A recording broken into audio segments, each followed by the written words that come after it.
Telangana BJP కొత్త అధ్యక్షుడిగా మాజీ ఎమ్మెల్సీ ఎన్ రామచంద్రరావు ఏకగ్రీవంగా ఎన్నికయ్యారు. కొత్తగా ఎన్నికైన రామచంద్రరావుకు కేంద్ర మంత్రులు కిషన్ రెడ్డి, బండి సంజయ్ శుభాకాంక్షలు తెలిపారు.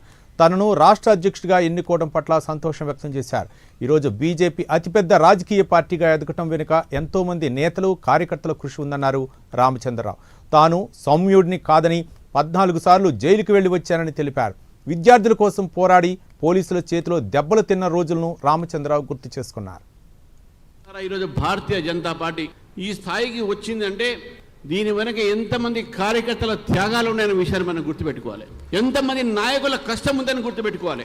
ఇంతమంది ప్రెసిడెంట్ ఈ యొక్క రాష్ట్రానికి చేసినటువంటి ఉమ్మడి రాష్ట్రం కానీ తెలంగాణ కానీ చేసిన తర్వాత వాళ్ళ ఒక కృషి, వాళ్ళ రక్తము, వాళ్ళ చెమట ఈరోజు ఈ పార్టీ యొక్క ఈ పెరుగుదలలో ఉందని చెప్పేసి విషయాన్ని మనం గుర్తించాలి మిత్రులారా. తెలంగాణ రాష్ట్రానికి నన్ను అధ్యక్షుడిగా వీళ్ళు ప్రకటించడం అనేది ఇది నేను చాలా హర్షంగా, గర్వంగా కూడా భావిస్తూ ఉన్నాను. 14 కోట్ల మెంబర్షిప్స్తోని ప్రపంచంలో అతిపెద్ద పార్టీ భారతీయ జనతా పార్టీకు, ఈ తెలంగాణ రాష్ట్ర శాఖకు నేను అధ్యక్షుడు అయినా అంటే ఇది నా కోసం కాదు, ఈవెన్ కార్యకర్తలు కూడా, ప్రతి ఒక్క కార్యకర్త కూడా గర్వించాల్సిన అవసరం ఉన్నది. ఈరోజు మనము ప్రపంచంలో అతిపెద్ద రాజకీయ పార్టీ, ఈ రాజకీయ పార్టీలో సేవ చేయడానికి నాకు ఒక అవకాశం వచ్చిందంటే ఈరోజు నేను కార్యకర్తగానే పనిచేస్తా, కానీ నేను అధ్యక్షుడుగా, మీరు అధ్యక్షులు ఇక్కడ నేను కాదనే విషయాన్ని కూడా నేను తెలియజేస్తాను మిత్రులారా. నా మీద నేను చెప్పారనుకుంటే, కానీ వాళ్ళకి చెప్పదలుచుకున్నాను. రామచంద్రరావు అనే వ్యక్తి నేను క్యాంపస్ చదువుతున్న రోజుల్లో మీరు అనుకున్నట్టు సౌమ్యుని కాదు, 14 సార్లు జైలుకు పోయేసినటువంటి వ్యక్తి నేను.